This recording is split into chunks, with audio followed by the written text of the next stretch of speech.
ಹುಟ್ಟಿದರೆ ಕನ್ನಡ ನಾಡಲು ಹುಟ್ಟಬೇಕು, ಮೆಚ್ಚಿದರೆ ಕನ್ನಡ ಮಣ್ಣ ಮೆಟ್ಟಬೇಕು. ಬದುಕಿದ್ದು ಜಟಕ ಬಂಡಿ, ಇದು ವಿಧಿಯೋಡಿಸುವ ಬಂಡಿ.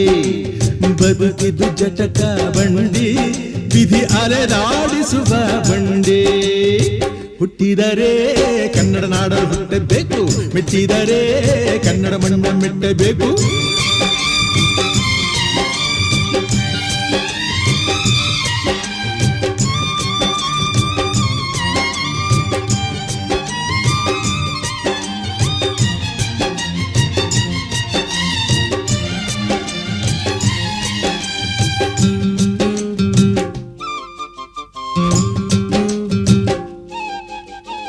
ಕಾಶಿಲಿ ಸ್ನಾನ